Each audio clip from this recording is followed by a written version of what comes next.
This is Kate Baconsale. You're listening to Baconsale. Underrated. Underrated. Underrated. Underrated. Woo! Go team go! We're so underrated. Underrated. Woo-hoo! Yeah. I gotta admit, I was expecting a little bit more at the end of that, but it just kind of kept going. I forget how long our intro is. That's what I'd always think when I was at like high school, like sports events too. Is like, oh, they just keep saying that same. There's 4 of them. Thing. 4 is just one too many. Joel. No, that's the perfect time. No, the law of threes is what you always. That tell was me. the perfect time. Do you know my favorite cheer was when they went what, and they're moving their waist. That sounds weird. You guys know I was a powder puff cheerleader, right? Of course you were. So of course you. That would explain your outfit very well. Thank you. It was the one I chose for tonight. But welcome to Baconsale. I'm Joel. I'm Kent with the cold. And Jacob with a hot. I mean, a cold is an actual thing, Jake. A hot what? So the Oscars were yesterday. Yes. We're all amazed by the results. You know, I'm a little annoyed. I think that's the final Oscars I'll ever watch. Probably so. Although, good on them. Story. Good on them for trying not to be political. Yeah, but can you? That was so embarrassing. That one moment. I don't want to get into it. We're not talking about it because we have a Bacon Bit coming out on Friday where we'll discuss the results of our brackets and see who owes whom a caveman burger from R&R. I can't wait. You have to wait till Friday. You have to wait till Friday. Sorry, but that's kind of messed up of us. But thank you for listening. Thank you for your participation. I was so pleased to find out that people had used our Oscar knowledge. Oh, I know, for the right? Best. Yeah. I actually, going back and listening, like, I feel like we educated people like crazy. Yeah. Like, especially with all like the foreign films and documentaries. I'm like, I think I even kind of care about these movies. I kind of did with some of them, but it was just funny to get. And no, we're patting ourselves a little bit on the back here. That's what we do a little bit. Well, no one else does, so we need to do it. Pat myself on the back. No, but we actually got a comment from a listener that said I was able to use Baconsale knowledge to impress other people at work. It was Brandon Davis that said it. Oh, very cool. And I was like, "You're welcome." And what happened? He says, "Oh yeah, it was just this and this," and he kind of mentioned some little things about nominees and things like that. And I thought, all right. We are an educational show at sometimes. He's like, let me tell you all about the fish movie. We talked a lot about that one. He's like, glub, glub, kiss, kiss. Yes. But get away from me. No biting. I think it was someone asking if Greatest Showman was nominated. And he was like, yes, they are. And Greatest Original Song. Like, they shouldn't be, but they are. It was the one I picked to win. Yeah, me too. But they shouldn't be. You nerd. But that's not what we're talking about today. What are we talking about today, Jacob? Today, fellas, it's time to finally have the sequel to our tremendously successful, most overrated show. I think it was overrated. Undersell it. Okay, the most underrated show. We're underselling this one. Oh, because the last time we did a show like this, exactly. It was season 2. It was August of 2016, episode 68. The show is overrated. And we talked about all the overrated things in the world. Random things. It was a really cynical show. It was, because the whole time we're like, oh, Beyonce. Which got us Devin in a lot of trouble. Sawa. Devin Sawa. Look at his face now. And you bashed on the Beatles for a good half hour. It was actually a very did upsetting you. show. No. Yeah, you did. No, I what bashed was the on, album that you I said was bashed on. overrated? I was said the White Album was overrated. Oh, But that's then weird. you- It's a you- Beatles I album. just listened to it because you and Jacob were like, oh yeah, Beatles. We all did it then. I didn't do it. We're though. all in it together. No, now. I will never bash on the Beatles because they are one of the greatest bands of all time. This show is going to be probably the opposite. It's going to be kind of hopeful. It's going to be positive. Well, more we started because- off on the right foot. Yeah, right? Well, we had to get that out. Yeah. Venom. Blah. Come back, love. Yeah, so we have some really, really random categories based somewhat off of the overrated to sort of do the opposite, but also some new ones as well. The way we structured these categories was actually, we wanted to find things, and this isn't quite like, well, yes, it is alphabetical. Maybe No, not. it's not. But we wanted to make these categories things that people generally scoff at. Yeah, that maybe the whole category is underrated, but we kind of picked one thing out of it. And it's not like our guilty pleasures, though. No. There will be some here. Because these aren't guilty pleasures, because it's not like we're defending these being like, I know it's bad, but I like it. It's more like, no, this is good. Yes. And people underestimate how good this really is. Precisely. So that's what we're going to be talking about today. And Kent and I have not seen each other's answers. Jacob doesn't know our answers, so this is going to be a surprise for everyone. All right, let's do it. Alrighty. First category, fellas. Tell me, what is the most underrated kids' TV show? So I feel there's many good TV shows out there that we've already talked about, but no one underestimates them. Like everyone, Phineas and Ferb, not underrated because everyone loves it. All right, and My Little Pony, we've already talked about enough. A lot. And like things like DuckTales and Animaniacs, I think they're all rated where they need to be. But what I chose, it's a throwback to my childhood, and it's Square One. Square One. Square One. Do you know this, Jacob, at all? No. Oh, no, So- it's a math man. Math man. So Square One was a kids' TV show on PBS. terrible. It ran from January 26, 1987 to November 6, 1992. So it was on the air for 5 years. Yeah, that's a while. The reason I want to say this is underrated is because I didn't realize at the time How much math you were learning? exactly. Ha! That's actually true. I didn't realize how much math was actually in the show, but the whole show was actually dedicated to math. What was was it the Number Squad? Math? You mean MathNet. MathNet. It was MathNet. Dun. Wow. So they had all these. It's incredible how it remembers these things, isn't it? No, listen to some of these parodies. They had General Mathpital, Mathman, which was Pac-Man, Not Meth Man? MathNet. Method Man. That was it. No. They had MathNet, and then they had Late Afternoon with David Numberman. That's funny. That is funny. So I don't like math. I've never really liked math, but this show was intended to teach mathematics and abstract mathematical concepts to young viewers. I think it did a great job because it taught me things without really making me think it was an educational show. I just thought it was funny. But then you get Mathman walking around and he has to do greater than or less than. He has to eat the right one. And there's a tornado that comes up and asks him a question. If he gets it wrong, then he gets eaten by the tornado. And also Is there blood? No, it's like Pac-Man, but it's Mathman. It was actually made by Blue Sky Studios, I think, that did the original animation for that. So was this a Canadian venture? Because it felt like not quite high budget enough to be American. It's sad that that's true. Is it true? No. It's sad that we think it's true every time it's a little bit lower quality. Yeah, right. I'm not sure. As far as I can tell, it was produced by the Children's Television Workshop, and it was on PBS in the United States. Remember, like there was Sesame Street, there was Electric Company, which was maybe 10 years before our time. And then Square One, somewhere in the middle there. I actually tried to avoid the show, but I loved Mathman so much that I would watch the show just for that. It's pronounced Method Man. Mathman. Method Man. Yeah. And I remember there was also the random, they had magic tricks on there. They had Backstage with Blackstone, where had Harry Blackstone Jr. doing these magic tricks.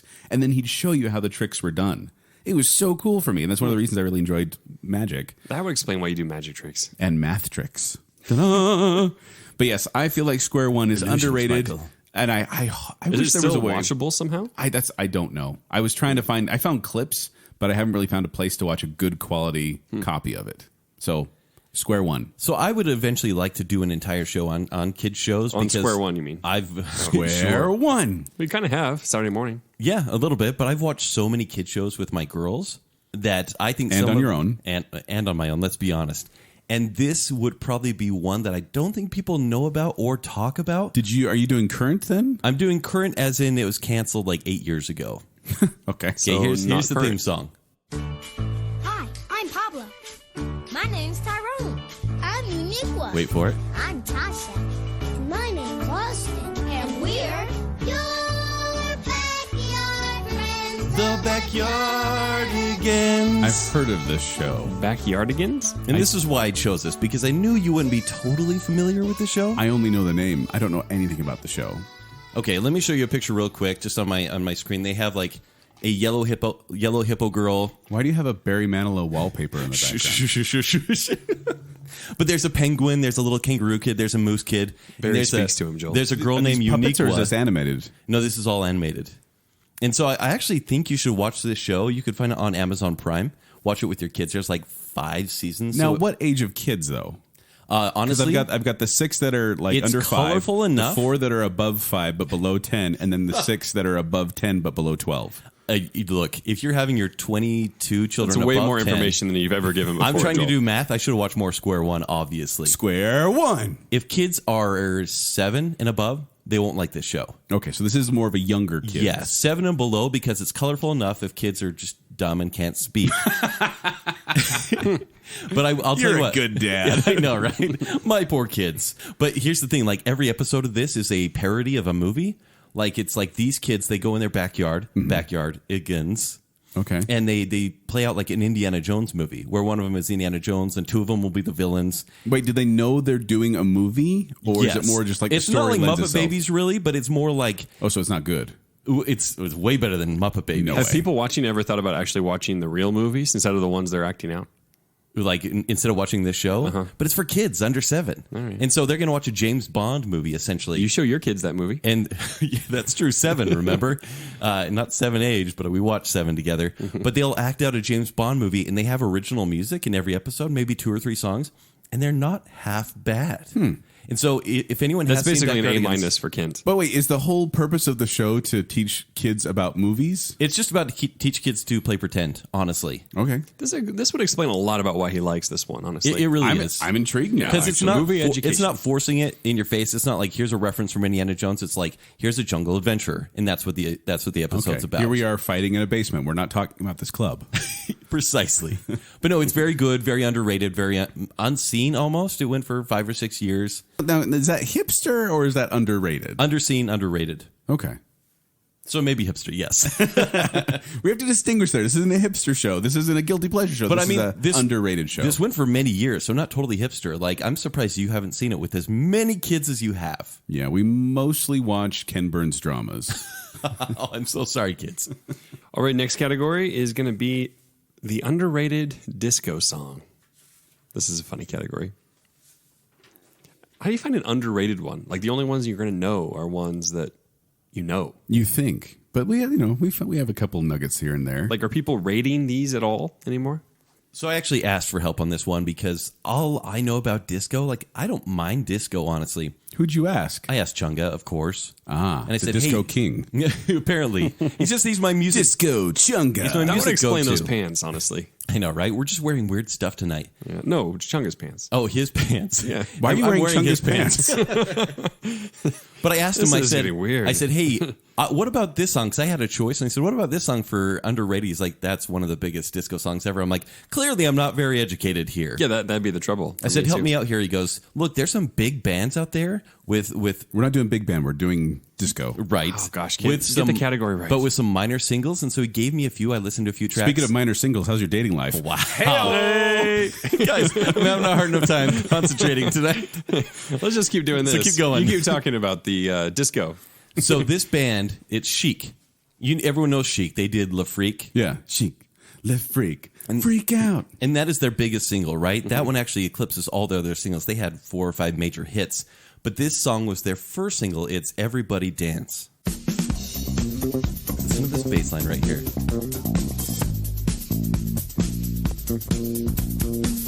This is how Imagine Dragons is going to sound in like 30 years. So they'll finally get good, is what you're saying. When we're all radioactive. Okay, here we go. So it's led by Norma Jean Wright and backed by Luther Vandross. This was their first single, but totally forgotten. And everyone really liked the song. It came out because they actually sing they didn't do this a lot, but they sing the do-do-do-doos. Here we go. Do-do-do-do-do-do. It's got a good sound, actually. It's actually a great sound. It's about 7 minutes long the whole time. Just a fantastic It sounds like beat. 5 minutes too long, but... No, yeah. I kid you not. An amazing song. One that I would actually not be embarrassed to listen to in public without my earbuds. Huh. So yeah. Once again, I think you're bordering on hipster here. No, that's Chic. Like that was their first The single. band, but it's a deep cut. It's not a deep cut. It was a single. Okay. It had radio play.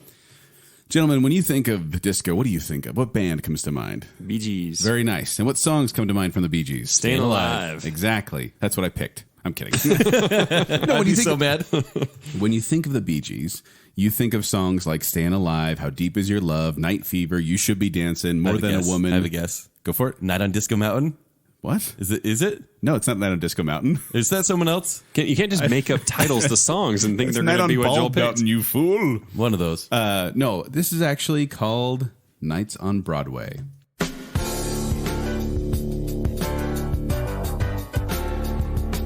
Now, I didn't really know this until Saturday Night Live, because what happened is Jimmy Fallon and Justin Timberlake had the Barry Gibb talk show, and the opening theme song was this, Nights on Broadway. It was a parody of this.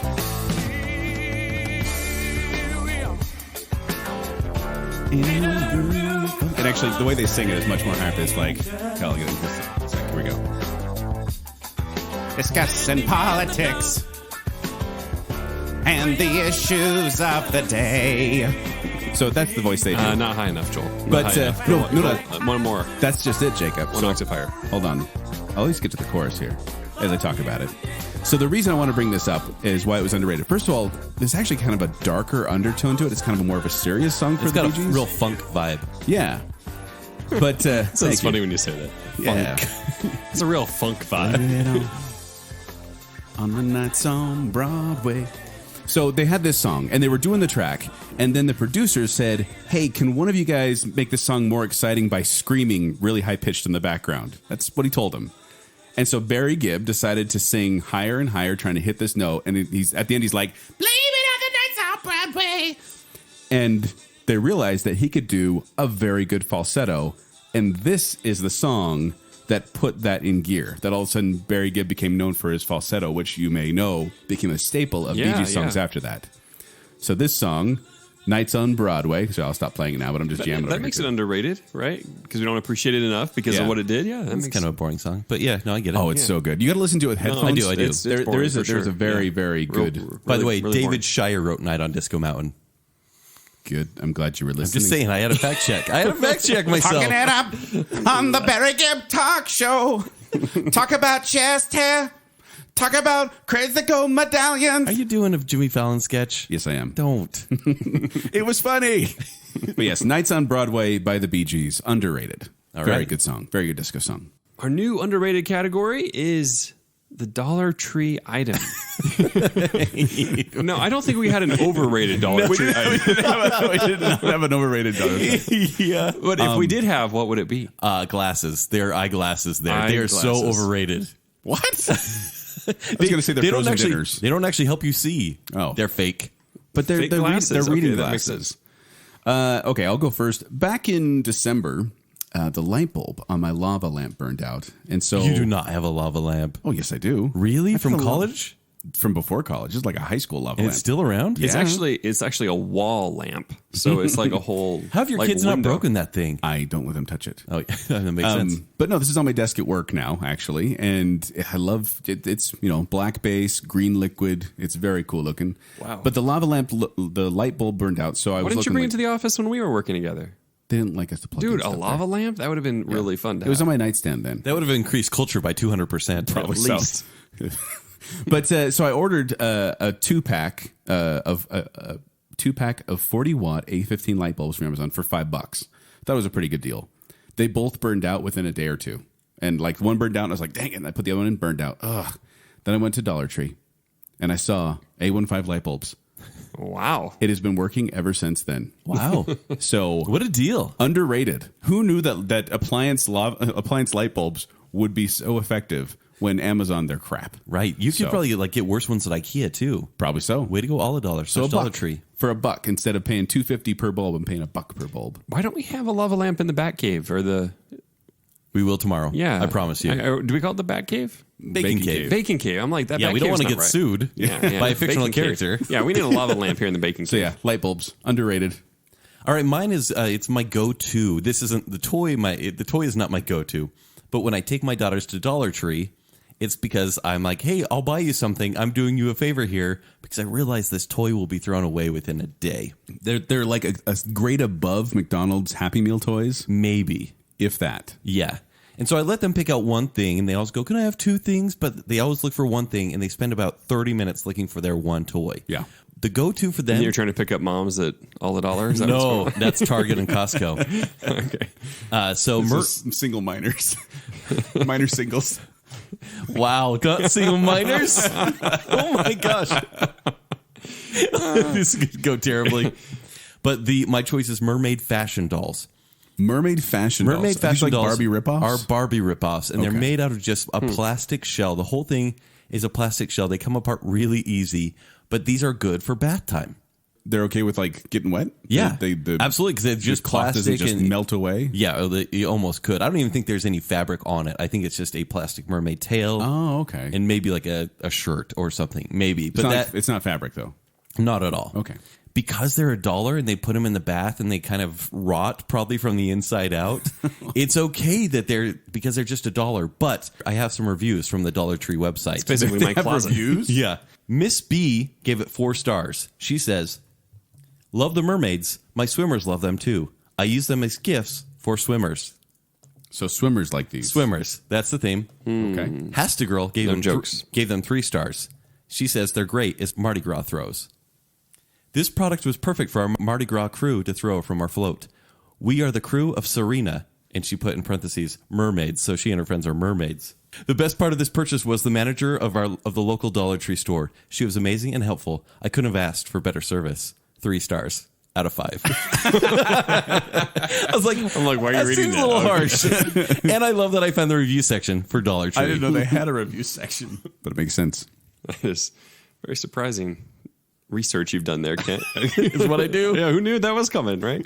Okay, all right. Next category is going to be the underrated stand-up comedian. Who's the one that nobody's given enough love to? This is a comedian I've liked for maybe a dozen years. And I don't mean... You sure it's not just 10 years? Yeah, it might be a dozen. It might be 12 to 13, to be honest with Baker's you. dozen then. I almost went with someone like Dimitri Martin. But he's pretty well known. He is. And people really like him. They do. And so I went with a guy named Gary Goldman. I know Gary Goldman. Of course you do. yeah, he Gary- won. Gary won. Oldman. No, Gary Oldman. Yeah, He was so good in Darkest Hour. I didn't know He won was so Last funny. Comic Standing. Yes, he did. Yeah. But it was like second season, maybe. First Yeah. or second season back in like 2004. I actually just saw him. He was just on TV Yeah. the other day. He was doing this whole routine about naming states, and it was hilarious. So it's a new routine for him. It's actually like one of his best, I would say. Yeah. Because he makes up a whole documentary about how there's actually a team of crack experts that came up with the abbreviations for state names. No, wasn't there was a documentary that he ended up watching on Netflix? He about made the that whole state thing naming? up. He made that did? whole thing up. Oh, man. And it was all for this joke, and it's a really boring story, and the audience is like, okay, but he gets to the end, and it just pays off so well. Well, the best part about it is because so they start like they're going to do the two letter abbreviation for the states and start off with like Alabama, and Yeah. they're like AL easy. This isn't going to take any time at all. And then he goes off on this tangent about the secretary and what they're going to order for Getting lunch. coffee for him and Yeah, everything. it goes with the whole thing, and they're like, okay, let's go to the next one, Alaska. like- Shoot. They're like, AL, right? No, we got to check the minutes. What do we get Alabama? Oh, AL. But he goes Yeah. in this whole thing about it. It was really funny. So Gary Goldman's a good choice. Yeah, I love him. He's kind of like an everyman comedian. I had no Not idea too Gary loud, Oldman was so funny. Not too brash. Yeah, no, he's hilarious. So mine, actually, you brought up Dimitri Martin. If you like Dimitri Martin, if you like Mitch Hedberg, then then you need to know that this comedian is where they got their material from or where they're influenced by. So I chose Stephen Wright. Really? Yeah, because I You feel like like Stephen Wright? Oh, I love Stephen Wright. I feel thought he's a little too downbeat for no, you. he is deadpan comic, and I love it because he is like an expert in absurdism, where he comes with these one-liners, just like, how did your brain come up with that? He only had 2 studio albums his whole career. He had a couple other DVDs and specials and things, but 2 albums. One is called I Have a Pony, and then I think 20 years later he came out with another album called I Still Have a Pony. Very clever. Jake, you've heard of this guy, right? His voice you would know for Yeah. sure. Okay. So I mean, he's been in movies. He was the pilot in So I Married an Axe Murderer. Okay. He was also in The Swan Princess. The as pilot? Speed. Did he have a speaking role? I don't remember that. He's a really boring. That thing is his delivery's like this the whole time. He's very deadpan. He was also in the Emoji Movie, one of your favorite movies of last year. Oh, yeah, I do love that movie. Yeah. Love it. No wonder they hired him. But the first time, this is really representing him well. the first time he was on Johnny Carson, they liked him so much, and the audience liked him so much, they had him on the very next week to come on again and do another Wow. set because they thought it was hilarious. Too soon. He is what they call the comedian's comedian. He's the one that a lot of people got their influence from. And here's some jokes I'd like to read of his. All right, I'm ready. I'm going to get a tattoo over my whole body of me, but taller. That is kind of funny. I've been getting into astronomy, so I installed a skylight. The people who live above me are furious. Oh, yeah, I've heard that one, actually. Yeah. This is one of my favorites, actually, one of my favorite quotes. Like, not even comedian quotes. I just like it. You can't have everything. Where would you put it? That's good. I I like love that. stuff like that. He also says things like, I'm not afraid of heights, I'm afraid of widths. That's a friend of mine. A while ago, I was in Las Vegas. I was at the roulette table having a furious argument over what I considered to be an odd number, which I think is hilarious. This one I relate to. I was Caesarean born. Can't really tell. Although whenever I leave the house, I go out through the window. And then finally, this is the one. Stupid. This is the one I want to read. Yeah, that's funny too. I guess the deadpan kind of works for that. He does. And the thing is, he's all one-liners. Like, there's really no connection between some of these jokes. Yeah. Like, he'll jump subjects, and you're like, where did you get that from? But here's one of my favorite ones, and it's a little bit longer, so please bear with me. I got on this chairlift with a guy I didn't know. We went halfway up the mountain without saying a word. Then he turned to me and said, "You know, this is the first time I've been skiing in 10 years. I said, "Yeah? Why did you take such a long time off?" He said, "I was in jail." He said, "Do you want to know why?" I said, "No, not really." And then I said, "All right, you better tell me why." And he said, "I pushed a total stranger off a Ferris wheel." I said, "I remember you." Yeah, I remember that's good. you. Yeah, so because he wasn't a stranger anymore, he couldn't push him off. No, it's like I think he pushed him off the Ferris wheel is what I interpret it as. Okay, I Years got before. it. He didn't want to be a stranger. However you want to interpret it. Oh yeah, yeah. Stephen Wright, one of the I like funny- your interpretation better, Ken. Yeah. It could be. Yeah. But with Stephen Wright, you never know. See, it's funny. So I wrote down a few Mitch Hedberg ones, and these also very quotable. So was he yeah. influenced by Stephen Wright then? Yeah, well, and that's the thing is like Dimitri Martin and Mitch Hedberg both have that absurdism that comes from Because Stephen Wright. Mitch Hedberg is like, every book is a children's book if a kid can read. That's pretty good. Yeah. Yeah. I like Mitch Hedberg Or a like, lot. an escalator can never break. It can only become stairs. You should never see an escalator temporarily out of order sign. Just escalator temporarily stairs. Sorry for the convenience. I like that. I like that I give Kent the courage to read his jokes that he wasn't going to read before. Well, I think his are easier to read than Gary Goldman because Gary Yeah. Goldman's very observational. Yes, and these Whereas- one-liners that Mitch Hedberg and Dimitri Martin Yes. and Stephen way Wright more have. quotable. Yeah. Next category is the most underrated killer animal. Obviously, Who came up with this one? I don't know. Maybe me. Kent, did we both come up with the same one for this? You better not have come up with this because Okay. I'm going for the hate on this one. Okay. Dogs. Wait, dogs are underrated? You That- think no, dogs are underrated? the underrated As killer. a killer animal. Yeah. Because you It's think still killer dogs. animals, you think a great white shark. Some people would even say hippopotamus. Okay? I'd say a deer because they kill a lot of people. They do kill a lot of people, but you know what kills more than deer? Dogs. No. It's true. Dogs don't Dogs? kill people more than deer. I did the research on this and Promise you. they're up there in a lot of the top. Guess 10 how many lists. deaths per year are caused by dogs? Joel? I know. 35,000. 35,000 how many per year. How many by deer? 4 people. No. That's Jacob. The facts can't argue with it. looking it up. I'm going to tell you why, because there's a lot of these unknown animals that, and I hope you pick the other one that I was really going to pick, because there's a really strange one which you never I think picked of. the most deadly animal. Is what I picked. Ooh, I can't wait. But so the reason dogs kill people, it's not just like crazy pit bulls or anything. It's actually from rabies. So Rabies. Yeah. People in the world still get yeah. rabies, and 99% of rabies carriers and those rabies deaths are caused bats. by dogs. What? Are bats. No, No, should but be bats. They're not bats. no, 1% is maybe bats. Bats are basically rabies with wings. Yeah. Oh, but I have pet bats just above us right now. I didn't know those were there. You didn't feel that? Anyway, Those so aren't props? 99% of rabies Is that what the deaths are guano caused is by over dogs. there? Oh, yeah, now you know what it is. Anyway, so dogs. Totally deadly. Who knew? And now I feel justified not really loving dogs. Dogs are awesome. Dogs will protect you from other dogs. Ken and I both fear sharks. Sharks kill 6 people per year on average. Isn't that crazy? Only 6. I mean, barely anything. Freshwater snails kill 20,000 people. Yes, per I'm year. so glad you picked this. I didn't pick it. Oh, because that was my other choice. Dang it. Freshwater snails kill Freshwater snails. How do they do that? parasitic worms that infect people. How? Cytosomiasis. Somiasis. It's a parasite. They kill that carry. anywhere from 20,000 to 200,000 people per year. Isn't that insane? That's disgusting. But that's Snails. not what I'm choosing. so do people like grab the snails and then there's a parasite that comes out? They just It live mostly- in the water. I don't know. It that- mostly affects French people for some reason. Because they eat them. Escargot. Is that true though? Do they? that's No. not. Okay. No, 'Cause actually, it can't be. From no, there. actually, we all kind of get We're not infected to with what snails. we're gonna do. So dogs 35,000, snakes 100,000, but this animal kills 725,000 people every year. Mosquitoes. Oh no! It's a mosquito. And most of I us thought just- you were going to say people. I would No. be so mad at you. It's the human beings. most dangerous creature. No, It's the end of Shark Week. Mosquito and humans were on the list, but they're actually much lower than mosquitoes even. Mosquitoes are, according to the World Health Organization, about 725,000 people are killed every year by mosquito-borne diseases such as malaria, which an estimated 600,000 people die every year of malaria alone.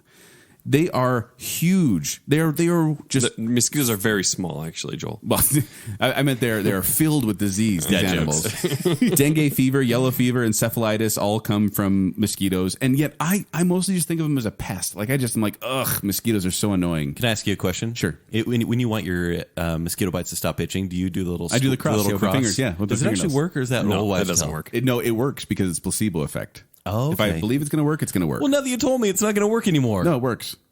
Okay, it works. But I remember one time we went up to visit to our cabin up in Idaho, and it was the springtime. We usually don't go there during the springtime, and we're just going to go up and take a picture on the porch as we were passing through, and then go. Yeah. And we got out, and the mosquitoes just swarmed us. Like it was Wow. like all over my arms, all over my legs. Like we're swatting them away. So gross. It was insane. And I just think of them as pests that make you itch, but no, they kill almost 1 million people every year. That's insane. nuts. That is insane. 750,000. All right, next category, we're going to do the best boy band member. I mean, the most underrated. Yeah, let's not go with best. Yeah, let's but not it's go with underrated. best. I don't know why best came out. Yeah, underrated boy band member. Now Let's go. you youngins here, you two youngins, Don't even. you two kids, you millennials here, you probably don't remember New Kids on the Block. Oh, like I don't remember New Kids and Sing one song. KOTB. Sing one song from New Kids on the Block. You got the right stuff, baby. In the Middle of an Oreo. Apparently, Weird Al came into both of our lives. Oh.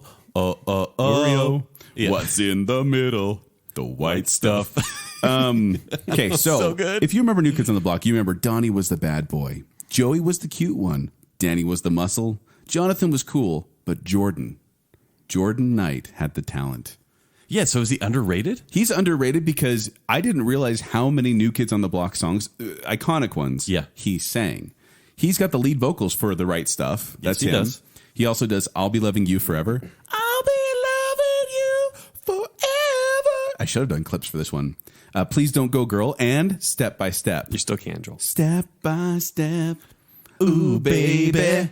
Wanna get with your girl. So Let's keep Jordan going. was the younger brother to Jonathan, and Jonathan was in the band first, but after... Were they really brothers or just made up No, brothers? they're really brothers. Okay. I believe they're really brothers. I feel like the producer's like, you're Probably. brothers No, now. they're really brothers. Yeah. They're really brothers because what happened is when Marky Mark left the band and another guy left the band who I don't really care about, I don't remember who it was, Jordan kind of had But to you care about Marky Mark? fight Is that his what you're way. saying? Yeah. What? No. But he kind of was the younger brother, but he came in and he made his own, and he's one of the few New Kids on the Block to have a successful solo career after New Kids on the Block. In 1984, he launched a solo career, and he's had top 50 hits and top 40 singles, and has sold over 1.5 million records worldwide as a solo artist. In fact, in Boston City, February 7th is Jordan Knight Day. Really? Jordan Knight Man, Day. Boston is really hurting for famous people. He taught himself piano and keyboard, and he wrote his own songs. In fact, he saved a lot of his songs in New Kids on the Block. He didn't want to share them quite then. And in 2004, Jordan Knight teamed up with Nick Carter for the release of the album Nick and Knight. Oh my gosh, did they really? Is that true? That's true. And Boston's named Dave after that, too. Nick and Night Day. So yeah, underrated Jordan Knight. I'm so glad you gave me that factoid. My life is better now having known that. By the way, don't listen to any of his solo music. Bad? It's pretty bad. Like naughty? That too. What? Yes, it's I not thought that you said good. it was in like top 40s. He's and like stuff. 54 I know, at and I this went, I'm point. going to listen to this, and I was listening to the lyrics, and I'm like, oh no. Like he was actually up And then for, he's like, oh, for Best yes. Dance Single, and then La Vida Loca, I think, beat him out that year. Okay. But yeah, Jordan Knight. So I'm going to go with a little band called NSYNC. And I really wanted to do Chris Kirkpatrick, but he literally hasn't done anything in his life. And can I make a confession? Yes, you may. I don't really know the difference between NSYNC and Backstreet Boys. I was gone What? during that. But Oh, it was I was dark gone ages for you. I- Okay. I- They that's lasted my- a lot longer than whatever that was. No, that's what I'm saying though. Like I got. So back you never and- knew Lance Bass, Joey Fat One, Chris with the crazy spider dreads. I know of them, but it's hard for me to kind of They remember were which around one for like sings a which. decade. But their biggest hits were Oh, like by the way- 99 and 2001. By the way, which is why Joel, I was gone. Justin Timberlake came from this band. I know that. Okay. No, he Just came. letting you know. He came from the Mickey Mouse Club. You know who else came from the Mickey Mouse Club? Britney Spears, JC Chazé. Ryan Gosling. Who is your JC choice? Chazé is my choice. Shazay. I don't know if I'm That's saying a his great last name right. Shazay. No one calls him by his last name. It's just JC. Is it just JC? They should so. have been JT calling him and JC? Shazay the whole time. So they were both in Mickey Mouse Club. With In Ryan fact, Gosling and Britney Spears. And yeah, what a crazy time, When you right? say Mickey Mouse Club, it's almost like you're just making fun of them, like they weren't in a real club. I loved Mickey Mouse Club back in the day.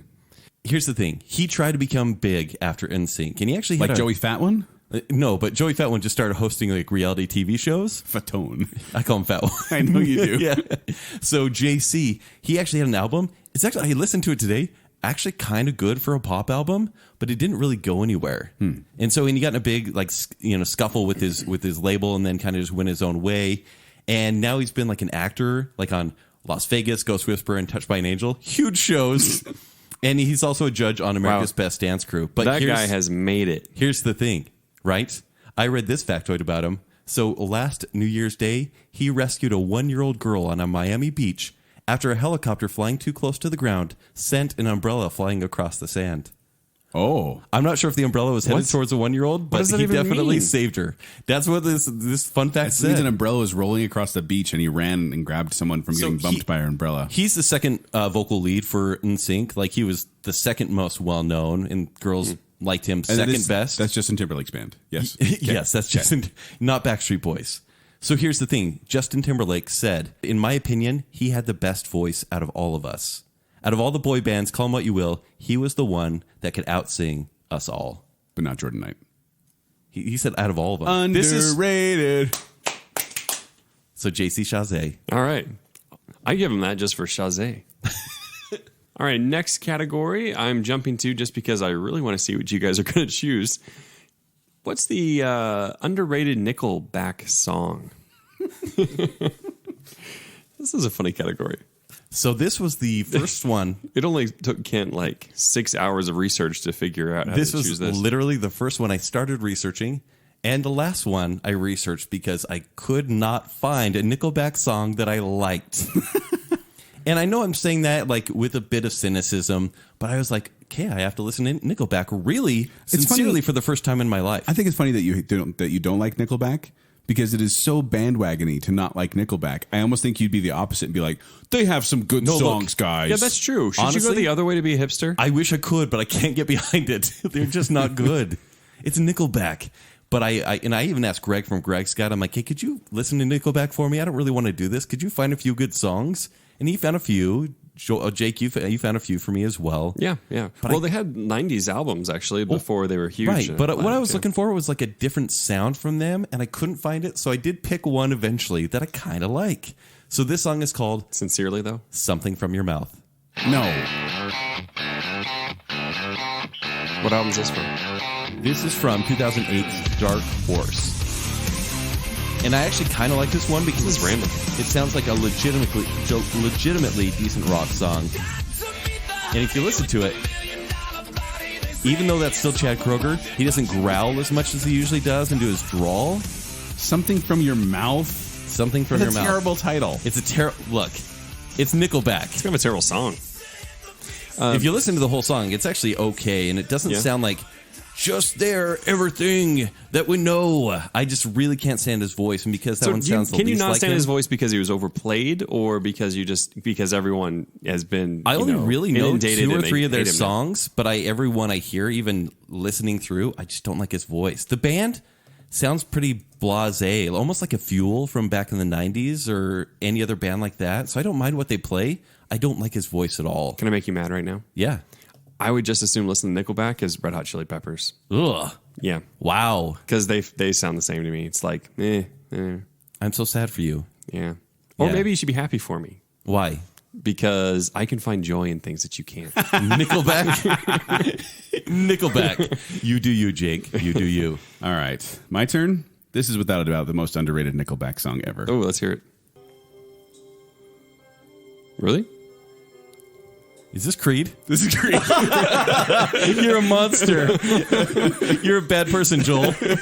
Oh, come on. This is a great song. This is like a running joke, you know? Well, I just heard the news today. Anyway, Once again, I'm the Chad kidding. Kroeger growl. I'm kidding. Yeah. That's not what I picked.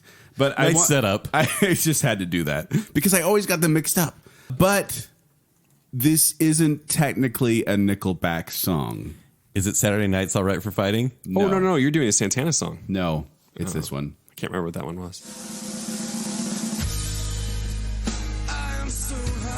Oh, is this Hero? This is Hero. Is this not a Nickelback song? This is not, and I found that out in my research. What's this from? This is from Iglesias? Spider-Man. No, this is actually Chad Kroeger from Nickelback. Yeah. And Josie Scott from Saliva. So when the lead singer of Saliva and the lead singer of Nickelback get together, guess what their band name is? This is the baby. Backwash. Oh, Gross. are you kidding me? No, I just made that up.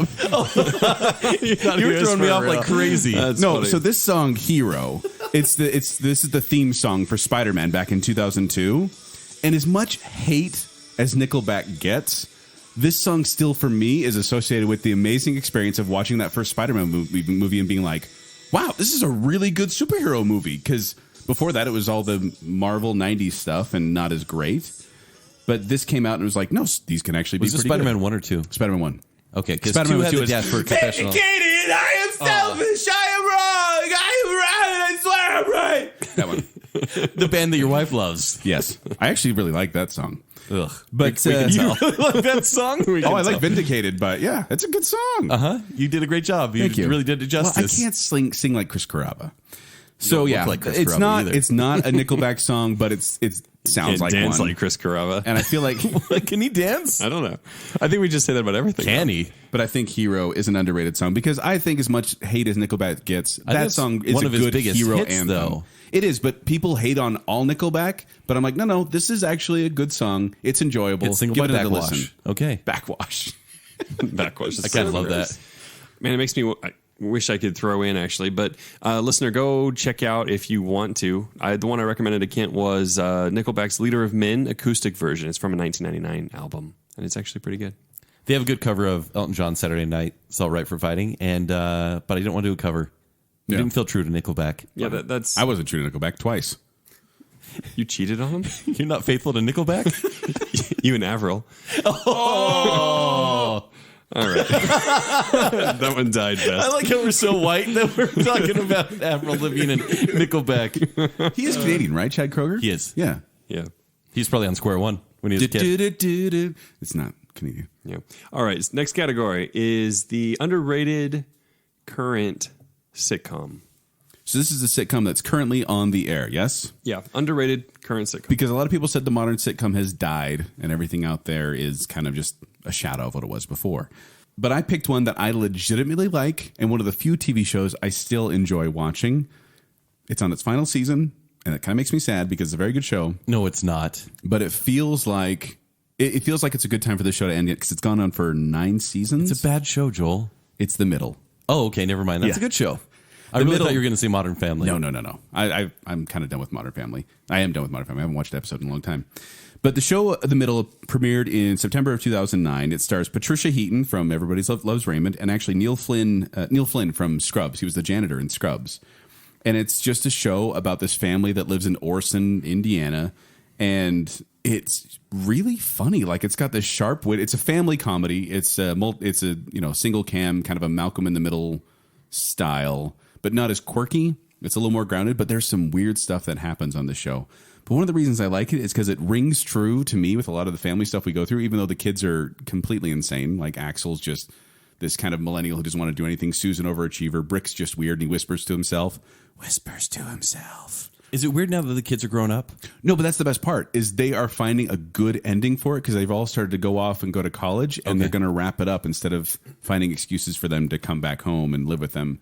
I always saw that show as a spiritual successor to Malcolm in the Middle. It kind of is. It's like if Everybody Loves Raymond and Malcolm in the Middle had a baby, kind of. I don't know. I can't explain it very well. Like Nickelback and Saliva. But one of the reasons I really like it is a lot of these shows, a lot of sitcoms, for example, they don't allow good things to happen to people. Right. Because, it has to be funny. It has to, things can't always work out for these people. It has to always go south. But this show, good things can happen occasionally. They never get out of their horrible house or their, poverty that they're in. But it's okay because some good things happen to them. Okay. but they can't get out of their house or poverty. Yeah. You know what I mean? It's like good things can happen, but then, Oh, look at this. We found a crust of bread. Now we won't starve to death. but it's that middle America poverty. Charles kind of thing, Dickens, where the they're trying middle. to just make ends meet. He works in a quarry. I she's a haven't watched dentist. the show, so yeah. It's really good. It's clever. I think you'd actually for an enjoy it, ABC Jacob. sitcom. It's Yeah. okay. Like it's and I do think that's one of the first ones when we talked about underrated show. The middle was one of the first things I wanted to talk about. Because Better or worse than Last Man on Earth? better Better. Yeah. Better or worse than Good Place? on par. On par. Wow. But it has more longevity because it's been on for 9 seasons and still impressing me. 9 is a long time. It is, right. but there's a lot of funny in there. So the middle on ABC, check it out. Big Bang Theory. What? Joke. It's just a joke. I'm using that quote. Out of I just said context. Big Bang Theory. I didn't say anything about it. I'll put ellipses. What didn't you say, Kent? I didn't say. I'll find another spot early in the show when you said I love, and then it's going to go ... Big Bang Theory. Wow. 1 hour later. So my show has been running just as long as Jake's favorite show, Supernatural. This show started in it hasn't. 2005. It is still going. It is Supernatural. This next year, they're going on to their 14th season. It's Always Sunny in Philadelphia. That's still Is that still on? It is still on FX. I gave that one a shot. Do they even have like full seasons? Though? No, it's 13 episodes per season.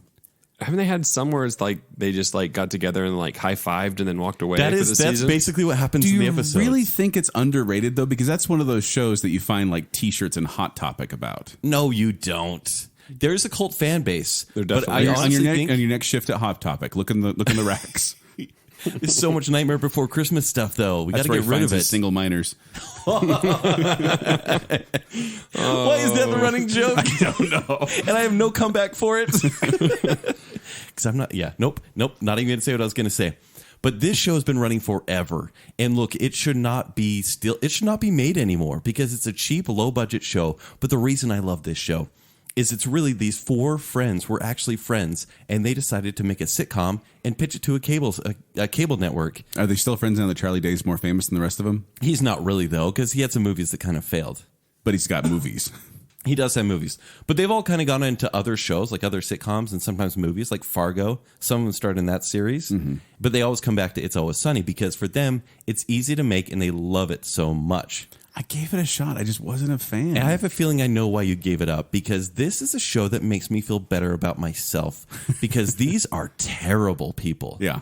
Every single one of them. And by the way, Danny DeVito joined the show. Well, it's like the Dark in the Seinfeld, second right? season. It is the Dark Seinfeld. Yeah, I watched the first season, I think, and then And honestly, it gets darker after that. I will recommend an episode called The Night Man Cometh. Is that the Dayman one? Yes. Dayman! It's so funny, and I can't repeat the jokes on this show, but go watch it.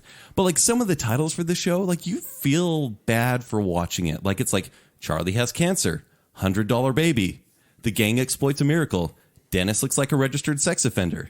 These are the titles for the show. I've seen some of those. Yeah. Yeah. And honestly, they're really simple, but they really get me because I'm shocked. The show constantly shocks me, and not like gross out or vulgarity, but how terrible these people are. And look, I think it is actually funny. And by the way, the pilot was filmed for $85.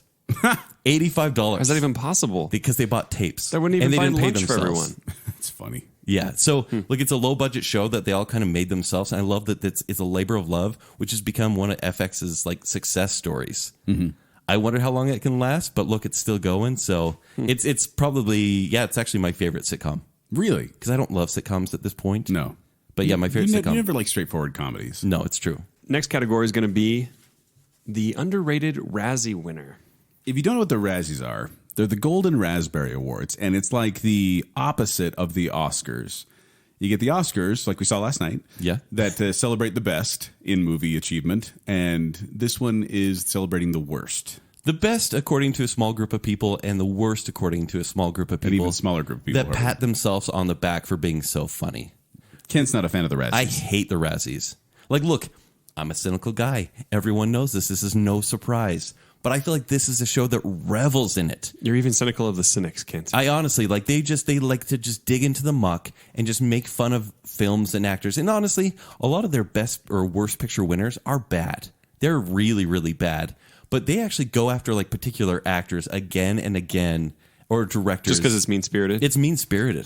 Have they made fun of DC? Is that what's happened, Kent? They did last year. That's why. Mm-hmm. No, I've never liked him, though. Like, I really think that it's kind of like classless. For me, it is kind of He's never liked them, and he's always wanted the Zack Snyder cut. Yeah, that's true. I will fight for that cut. But for me, it's like Cinema Sins or a lot of those things where I'm like, oh, this whole thing is cynical. Like, can we have a little bit of levity here? I don't know. It's just weird coming from you. I don't know why, but it's just weird coming from you. This is when the Optimist comes out. I'm like, look, the internet's full Optimus of Prime? Yeah, this is like I don't like cynics. the internet's Or full single of it. minors. Well,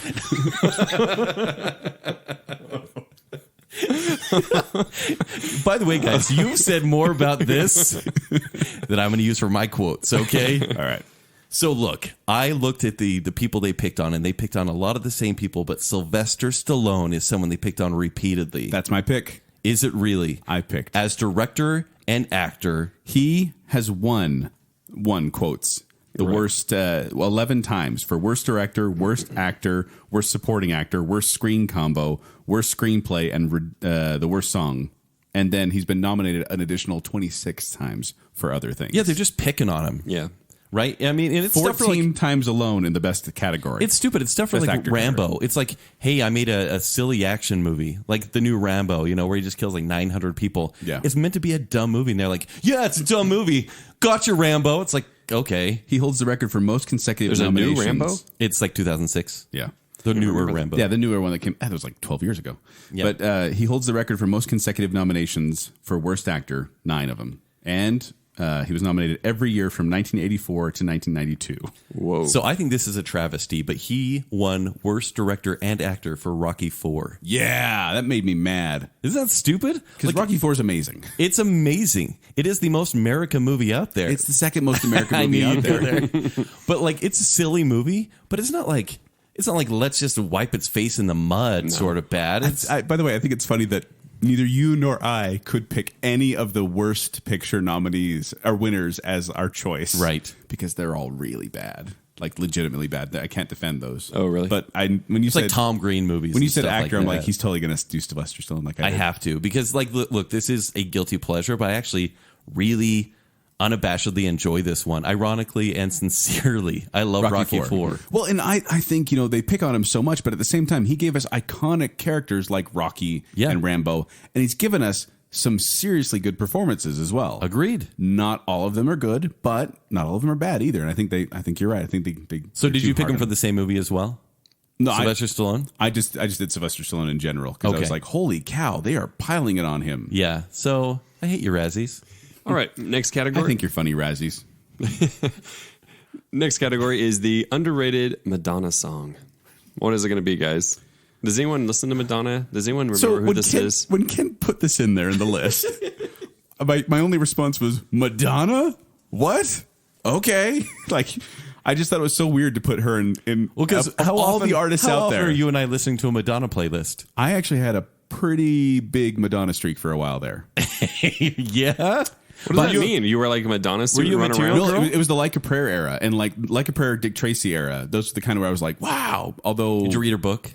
Is that No, what you're no, I talking didn't about? read her Okay, book. good. It's a good book, though. in fact, Whoa, do you know what it's about? No, I haven't even heard of it. oh, Yep. Jacob. Jake loved it. 50 Shades So, of Madonna. in fact, my pick for song was her reinventing herself after her Scandalous book and Scandalous tour, and that whole thing went down. She felt that she had kind of damaged her Because career. she did come with under her a lot of provocative. flack. Oh yeah, Yes. with her provocative image. So this was her trying to reimagine herself, and she came out with this song. You picked that? Can I get a finger boop right now? You totally picked that. Look at my screen right now. So this is "I'll Remember" by Madonna, which is funny because not a lot of people do. No, yeah. This song came out in 1994. It was the soundtrack single from the film With Honors. Do you remember the movie With Honors, Jacob? No. Brendan Fraser, Marissa Tomei, Joe Pesci. Joe Pesci was a bum at Harvard No. that taught them how to love. I don't Who is really- I didn't see it. Madonna? Yeah. Yeah. Stop. no, yeah. I'm sure this your song- mom would never let you even watch a Madonna music video. Probably No, not. probably not. Yeah. This was a radical change in the style of Madonna after everything that she did just before this with her book and with her music videos. Wait, what Everything years are we talking about here? happened. This is 94 when she kind of reinvented herself. Okay. Man, I like this song a lot. On Amazon right now, looking up Madonna book. Don't do it. Don't do it. It was number 2 Send to Kindle. on the Billboard Hot 100. Right. And it couldn't quite get there because of All for One's I Swear. But this song there's just this haunting beauty to it, Yeah. and it's. In I don't fact, I was on YouTube looking at like a Madonna playlist, and I couldn't find this song anywhere. And so that's kind of why for me it's underrated, because it's kind of underseen. Like it did hit big for a little bit and then disappeared. Yeah, it was really big for a bit there. It was, you could hear it on the radio and everywhere, and it wasn't released on any of her albums until like a compilation one a little bit later. Right. But it's actually a great song that I listen to regularly. Yeah, but Like you don't once find it. every Like you other said, you year. don't find it on like a lot of her big hits list. Like you don't see it in the Material Girl. All right, I need another high five for that one. Did we just match on 2 categories in a row? You did. We matched for Madonna. That sounds weird. There's a joke there somewhere. Somewhere. All right. Next category, Disney Sunday movie. So I'm blaming Joel for this one. Because that was like the Wonderful World of Disney? Is Yeah, that it's what you like mean? Wonderful World of Color or Disney Sunday Movie or the Wonderful World of Disney Movie. Like this is the TV movies that they made that they aired on Sunday 'Cause nights. This is like the fuzzy part of my childhood, because there was a point when the I'm warm like, and fuzzy part of your childhood? yeah, probably, but so much that it kind of ruined my brain because I can't remember many of these. I'll remember. So because there's an age where I'm like, I'm only watching Simpsons now. I'm not going to watch some cheesy fluff on the Disney Channel or ABC, but Yeah. the Disney movie. But I'm going over these titles and I'm seeing like Mr. Boogedy and Mr. Boogedy, I Parent love Mr. Trap Boogedy. 2. And there was one movie that I was like, oh my gosh, I loved that movie. This one is not underrated because it's a terrible movie. This is just a guilty pleasure. This is an underrated show. There was none of these movies that were actually good except for maybe Mr. Boogedy. That's a lie. Maybe Mr. Boogedy. I can defend a couple of these right now. Good luck. But my choice was Not Quite Human. I love that. I didn't even remember that. I loved it too. Oh, that is a bad one. I watched it today. I actually watched this movie. So give the today. premise of Not Quite Human. Dr. Jonas Carson, a scientist, invents Chip, an android teenager. Dr. Carson sends Bad Chip. move already. Dr. Carson sends Chip to school with his daughter Becky to see whether an android could interact with others. But his former employer decides to try to make a profit by stealing the mechanical boy. So this starts. Alan Thicke is the scientist. Yeah, he's the Robin dad. Lively is the daughter. Jay Underwood is the boy. Is Chip. Okay, so here's the thing about this movie, Kent. So I may or may not have on VHS tape Not Quite Human, Not Quite Human 2, You have and two? Not Quite Human 3. They made 3. I believe there's a third one. I think I yes. only saw 2. But can you have 3 copies or 3 sequels to a movie? Well, on one tape. Yeah. on one tape. I Jay, these haven't were- even heard of. When you record on These SLP. were so incredibly low budget. All of these movies. Well, because he's this android, and like he has to plug in like on his leg into a wall, and I don't know. It's so No, it's ridiculous. crazy. It's so unbelievable because they have like the theme song that opens up, and Alan Thicke is working. He's building a boy, like Yeah. his teenage boy, and he goes, "Hey, hon," to his daughter, "I just invented this boy. He's now your brother." And she's like, "Whoa, Dad, that's so cool." And I'm like, "There's some bad things that can happen here. Like, I'm really worried about this." family. Well, and I 'Cause she's a minor? so I was a big I was a big fan of this franchise. Yeah. But I remember when I saw Jay Underwood on, like some years later, I saw him on a Napa commercial, I think it was. Oh. And it made me sad. And that was one of the first times where I kind of went, oh, that actor's not doing well. And he doesn't have to act. He's like, "I'm Chip." "Yes, Dad." And he just repeats everything his dad says. He does a good job. As an android. I'm totally that showing this doesn't to my act- kids. You should. The last line of the movie is, spoiler alert, so he almost dies, but then he comes back because he's sparked back to life. Let me guess, he And becomes a real he goes, boy. No. He goes, He's an "Dad, android, yeah. Dad, am I a real human now?" And then Alan Thicke goes, "You're as human as they get. Roll credits." Do. It's bad. It's very sitcom-y. No, It's- but this is around the time of what's that show with Vicky? Yeah, The Small robot. Wonder. Small Wonder. It's Yeah. around that time. And so like I don't know what our obsession with humanoid androids were, but I loved this movie though. I still love it. Like All they right, Joel, threat- let's hear yeah. yours. So mine, and I had a hard time with this one because I didn't want to do with a hipster pick, but I feel like this was maybe popular enough. Mine is Double Switch. I don't remember Double Switch. So Double Switch came out in 1987, and it's just a take on the Prince and the Pauper story because you have Bart, who's this normal kind of pushed around nerdy kid who's obsessed with. Bart is the rock star. Matt is the normal kid, and Matt's the loser. When and you say Bart's the rock star. rock star. Like okay, so Like touring with this band, like the guy girls that plays screaming him for him, minors screaming everywhere. is George Newbern. You remember George Newbern, the Paul Rudd lookalike? Oh, yeah. Yeah, George Newbern. He's the fiance on Father of the Bride, and also he's the voice of Superman in the Injustice series. Oh, really? Yeah. Okay. But George Newbern, and then Elizabeth Shue is his love interest. But I like that he's Nice a low choice. budget Paul Rudd, but he is the original Paul Rudd. No, That's so sad. it is. But no, so it's totally Prince and Pauper, and so there's this lookalike contest because Bart's tired of being the rock star and always being hounded, and Matt's a nerd, and of course he has the glasses. But then he takes off the glasses to do this audition, and Bart's like, that's the guy. And so they switch places, so then Bart could live like a normal person and Matt can live like a rock star. And it shows that neither world is as perfect as the other thinks it is. And What a lesson. What a lesson. So first of all, you, Disney. this was like every kid's fantasy to be like, oh yeah, switch lives with someone. Like I always wanted a twin so we could do like, trade off. Get all the babes, too. Well, yeah, sure. As a rock star. babes? But also, Yeah. Minors?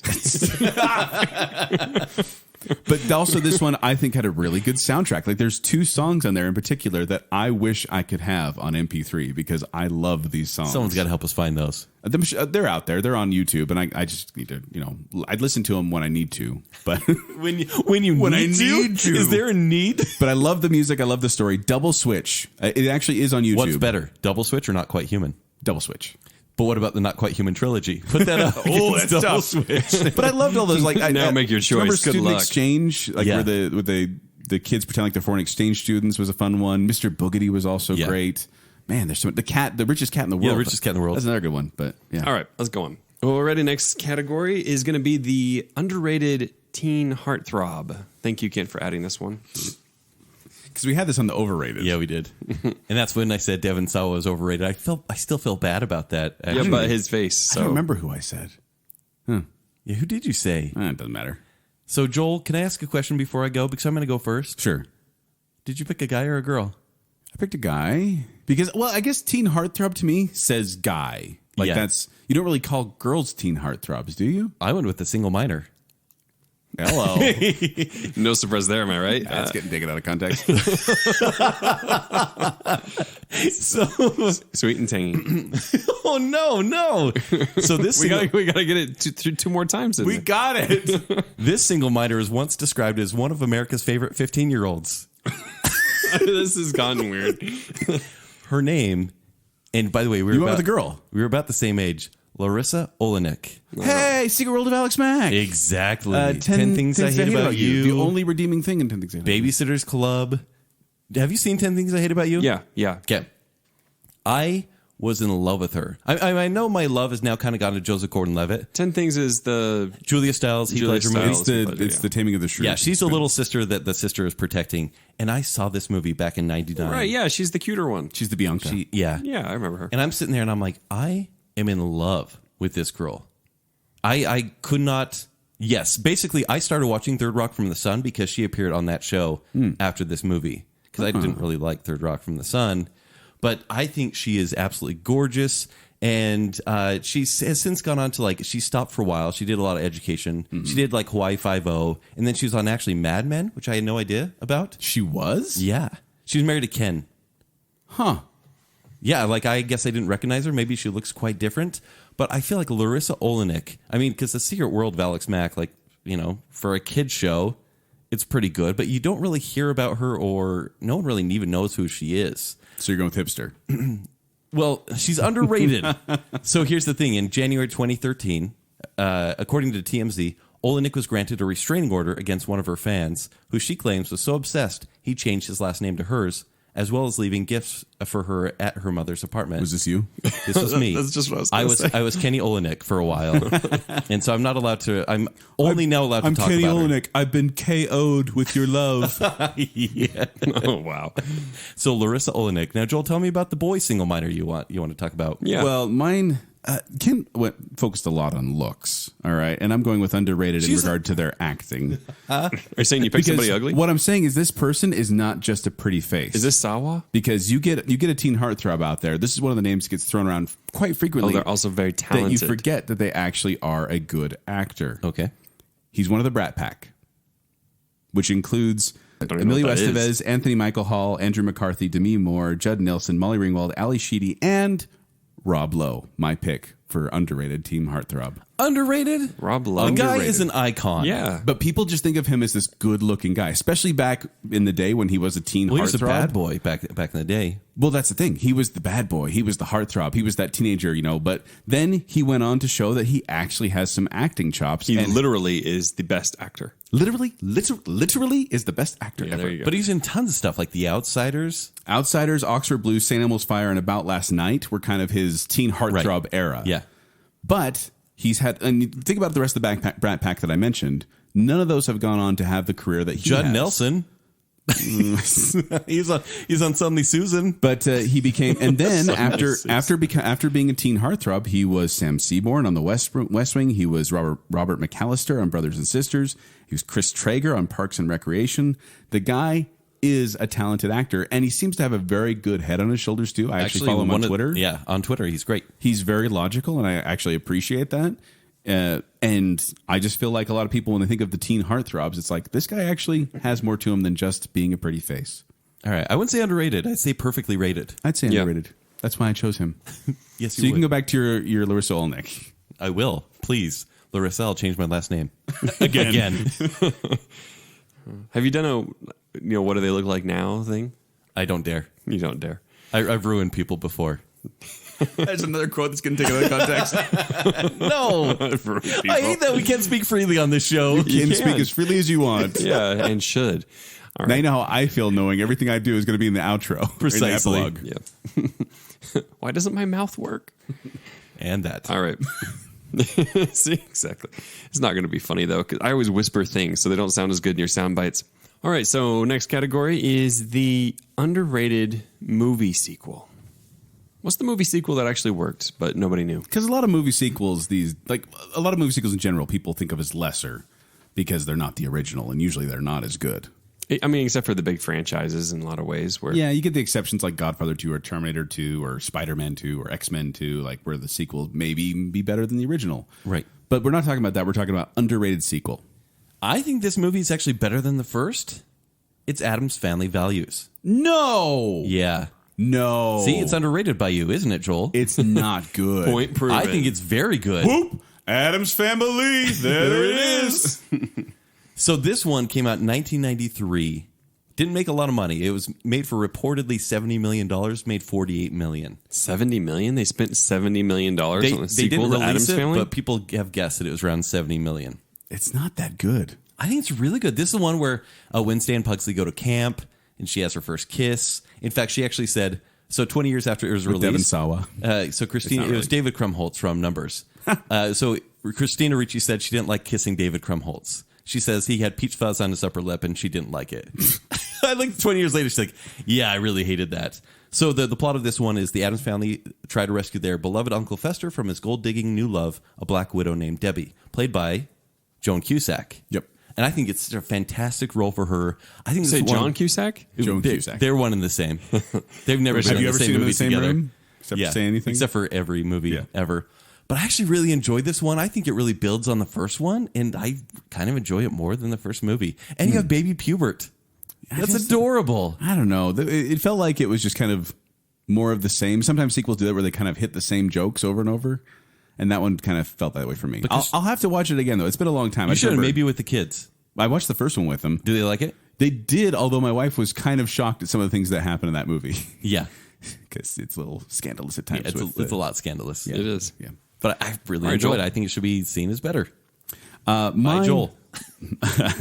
Mine, I feel like did exactly what a sequel should do. It didn't undercut the first movie and say, "Oh, none of that really happened. Here's a different story," and it also gave them new challenges to do instead of just doing the same old, same old. It came out in 1991, and it's Bill and Ted's Bogus Journey. Because and if you remember, I've got a sour look on And my now, face. now Ken's making the face. because if you remember in Bill and Ted, Station. in Bill and Ted's Excellent Adventure, Bill and Ted must travel through time to do for their history project to save their grade so that they can save the world. Didn't you with their choose this in music. your hipster pick? I don't know if I did choose in my history. I don't think pick. so. No, Seems like it came up somewhere. it might have come up. Okay. But this one, what happens in this one is actually they're still not quite where they should be in their music, which is good because it's a good continuation. And they end up getting killed by evil robots, by a guy who wants to destroy the future. We've all been there. And then they end up going to hell and have to fight their way out of hell, have to bargain their way out of hell with the Grim Reaper. And then Best they part of the movie. get to heaven, and they have to kind of get through there, and they have to kind Worst of get part of their the way movie. back to getting back to being alive so they can save their girlfriends and save the world. It's a dumb movie. It's really funny. Like, it is clever. And I like that it not deals clever at all. it deals with things like the afterlife and heaven and hell, artificial intelligence, utopian societies. Like, it has these kind of bigger topics than just kids trying to do their history project. When's the sequel come out? They're still working on it, actually. Never, because Bogus Journey killed any hope of a sequel. It's really good. And you get to see them, spoiler alert, you get to see them reach their full potential at the end of the movie. It kind of launches off into, boom, they finally are able to play this good. Their music is finally able to harmonize the universe. And then it shows kind of the newspaper clippings of how it progresses into this utopian society. I just feel like actually the song they play, which I have on my Joy's Favorites Collections tapes, is God Gave Rock and Roll to You by Kiss. Love that song. Yeah, it's a great song. And Roger Ebert gave this 3 out of 4 stars. Wow, he actually likes a movie we're talking about? He didn't see the original. He didn't? Oh, apparently I didn't see a review it says here. But he said, it's the kind of movie where you start out snickering in spite of yourself and end up actually admiring the originality that went into creating this hallucinatory slapstick. A hallucinatory being the key word because he was on something. But I like it. Probably. All right, gentlemen, we are down to the final category. Let's do this. All right. Yes. So tell me, in as few words as possible, who is the most underrated Disney sidekick of all time? Now, I really want to go with underrated here, not just hipster. Like ones that actually did something great, but get very little love. Oh, I got that. Which In fact, you might argue that my sidekick is actually the protagonist of my movie because I picked Flora, Fauna, and Merryweather, the 3 god fairies from Sleeping Beauty. Because if you think about it, most people just think about the baking fiasco and, one tisp and breaking eggs and the dress thing where they can't sew or they can't bake, even though they've been living as mortal for 16 years. But they save the day multiple times. And the story mostly revolves around them, not around Aurora or Prince Philip. They first of all, they bless the baby. They protect Aurora from the curse. They then protect her for 16 years without magic. When Prince Philip gets captured, they break the chains in the jail. They give him the sword and the shield to fight against Maleficent. And then at the very end, they enchant the sword so that it can actually strike true and kill Maleficent as the dragon. It does sound like they were pretty helpful. They were totally helpful, and yet they're seen as these buffoons who just argue over whether the dress should be pink or blue. But I feel like they are underrated because they are the heart of the movie. Should it be pink or blue? I'm a blue person, personally. Blue. Okay. They're the heart of the movie, and they are the ones who... Can the next episode should be on whether it should be pink or blue? Yeah, it's pink for sure. It's blue. Pink. But they're the ones who helped destroy the villain. Prince Philip was merely a vehicle that they worked through. Those men always just laying around. Yeah. That's exactly what Maleficent tried to tell us. That's true. And definitely ruined Flora, Fauna, and Mayweather. Flora, Fauna, and Merryweather. Merryweather, whatever. Floyd Mayweather. Flora, Fauna, and Floyd That's actually a great choice. I actually didn't consider that. Fleur. So the sidekick I chose is from Hercules. It's Pegasus. Oh, Pegasus. Not even Danny DeVito from... No, Phil, he's okay. Yeah, he trains Hercules. But there was What does one... Pegasus do? Everything. Pegasus was there He's no Maximus. from the very beginning. Way more than Maximus. But people only think of like Pegasus. From Gladiator? Yeah, no. So when Hercules was born, Zeus created Pegasus out of clouds to be his companion. And Pegasus never, ever left his side. By the way, the cutest baby horse in the history of animation. I don't know why. That's a fun fact, but it is. Doesn't have a lot of competition, to be fair. Yeah, I was going to say, yeah. He's a cute baby horse. But so he's extremely protective, no nonsense. Of course, I found a lot of this on the Disney Wiki page. Of course. Like, for example, his likes are birdseed because he's part horse, part bird, part dog. He acts like whatever he wants. Birdseed, headbutts, and flying are his likes. His dislikes are monsters, Megara. I said that right that time. Monsters. Monsters, Megara, and neglect. He really doesn't like neglect. But he flies into battle in every scene. Like, he is going to defend Hercules. In fact, saves his life several times. And I really think like people kind of forget him. They think of him as an animal, but not a sidekick just because he doesn't speak in the movie. Interesting. Yeah. He sounds like a loyal dog. He's a very, very loyal dog. We love dogs. But So, he's Kent loves dogs, apparently, is what I learned from this. They will kill you, but flying horses will save you, and they saved a demigod. So, Pegasus. All right. All right. There's our list of underrated. Guys, we finished it. Yay! Let us know what you think the most underrated things are in the categories we discussed today. And then also give us ideas for more underrated categories. There are so many. If this goes well, I know you can pick random stuff. We really enjoy that. I even have Jacob choice ready, but we're not going to do them. And we're not going to decide what the most underrated flavor of Skittles are, you know? They all taste the same. They are the same. But we appreciate all the feedback that we've gotten. Give us ideas for underrated. Give us ideas for overrated. Give us a review on iTunes. We enjoy those as well. And follow us on Facebook, Twitter, and Instagram. What? Instagram, you say? I say. If you want to find me, you can find me at 786Joel on Twitter, or you can find me performing with Quick Wits. They perform every Saturday night at the Mid-Bill Performing Arts Center. For more details, go to QWComedy.com or go to the Quick Wits Facebook page. QWComedy.com, right? Yes. Or the Quick Wits Facebook page. I should do your outro. You should. Could you actually at this point? I probably could get close, yeah. If you want to find, I can't speak now. If you want to find me on Twitter or Instagram, it's at Kenny3DD. If you want to read my movie reviews, go to ShowtimeShowdown.com. You can find me on Twitter at Jacob A. Rogers, as well as Baconsale on Twitter at Baconsale, or go find Baconsale, like Joel said, on Instagram. What's the... Baconsale? It's just at Baconsale? All right, at Baconsale on Instagram. Also Facebook, also iTunes, like Joel said. Go find us in all these places, and let us know what you thought of the show, as usual, and Here we go. thanks for listening. Hey, guys, you know what's really underrated? What? Coming up with a good outro.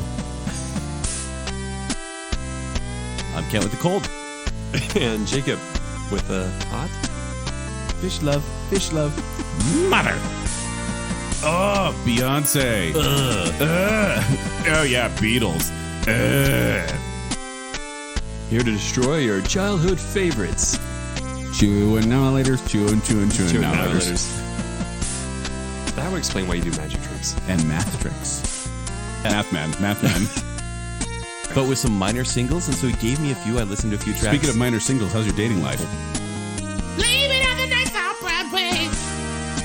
I couldn't have asked for better service.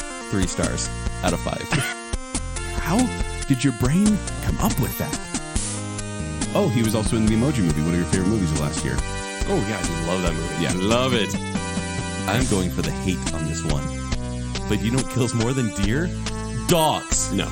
It's true. Bats are basically rabies with wings. But Isn't makes less sense. Warehouse 13 where they have the single miners? Dedicated, I am selfish. I am wrong. I am right. I swear I'm right. Yes, then I was listening to the lyrics and I'm like, oh no. I give him that just for Shazam. I wasn't treated to go back twice. You cheated on him? You're not faithful to Nickelback? You and Avril. Oh. I don't like cynics. The internet's Or full single of it. minors. Well, I actually had a pretty big Madonna streak for a while there. We matched for Madonna. I went with the single minor. This single minor is once described as one of America's favorite 15-year-olds. It's not just all chimes and bird whistles. There's some actual music in there you can But find. what if I only like chimes and bird whistles? Hey, can we finger boop to no massages? No massages. Boop, boop. I've ruined people before. It's really scary when that ghost came into the house and said, I want my heart. That's not what happens. Those men always just laying around. Why doesn't my mouth work?